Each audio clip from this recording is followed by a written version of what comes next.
વડોદરા મહાનગરપાલિકાના municipal commissioner Arun Mahesh Babu આજે ઐતિહાસિક ન્યાય મંદિર હેરિટેજ બિલ્ડિંગની સ્થળ મુલાકાત પહોંચ્યા હતા. હેરિટેજ બિલ્ડિંગના સંરક્ષણ, રિનોવેશન અને હાલની સ્થિતિ અંગે સ્થળ પર જ અધિકારીઓ સાથે ચર્ચા કરી નિરીક્ષણ કર્યું. મુલાકાત દરમિયાન સંબંધિત વિભાગોના અધિકારીઓ ઉપસ્થિત રહ્યા હતા. ન્યાય મંદિરના હેરિટેજ જતન અને વિકાસને લઈ મહત્વપૂર્ણ ચર્ચા કરવામાં આવી.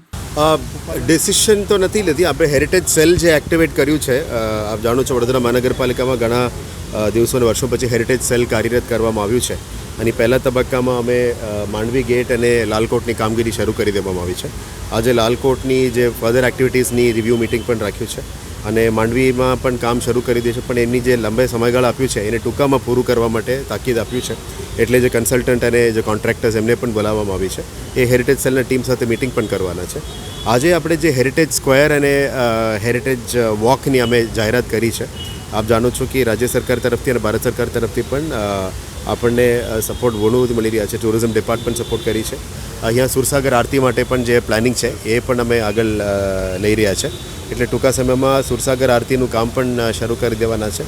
આ સાથે સાથે હેરિટેજ વોકમાં મલ્ટિપલ ઇમારતો છે, જેમાં સૌથી મોટું આપ જાણો છો કે વડોદરા શહેરમાં 2018 સુધી ધમધમતો જે ન્યાય મંદિર હતું એને પુનર્જીવિત કરીને ક્રિએટિવ રીડેવલપમેન્ટમાં કેવી રીતે લઈ શકાય એ બાબતનું તૈયારીઓ માટે આજે મુલાકાતમાં આવ્યા છે.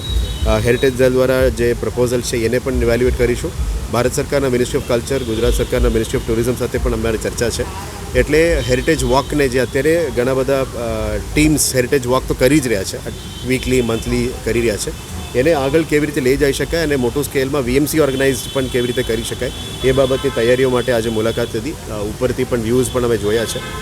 સાથે સાથ ન્યાય મંદિર, લાલકોટ, પછી જે ચિમનાભાઈ ટ્રસ્ટના જે મ્યુઝિકલ બિલ્ડિંગ છે, પછી MS યુનિવર્સિટી મ્યુઝિકલ કોલેજ છે, આગળ ગજરા કેફે પણ છે, ચારો ગેટ છે આપણા, એ બધા ઇમારતો, સેન્ટ્રલ લાઇબ્રેરી બધાને હેરિટેજ વોકમાં લાવવાની અને જે સર સયાજી ગાયકવાડ III અને બાકીના જે શાસકો હતા જેને પણ કોન્ટ્રીબ્યુટ કર્યું છે વડોદરામાં અને હેરિટેજમાં કયા કયા સ્ટ્રક્ચર્સને અમે લઈને એની ઓરિજિનલ ગ્લોરીમાં લાવી શકાય એ બાબતનું તૈયારીઓ અમે અત્યારે કરી રહ્યા છે. આવનારા દિવસોમાં ન્યાય મંદિરને પણ કેવી રીતે પુનર્જીવિત કરવી એ બાબતનું તૈયારીઓ પ્લાનિંગ કરી રહ્યા છે.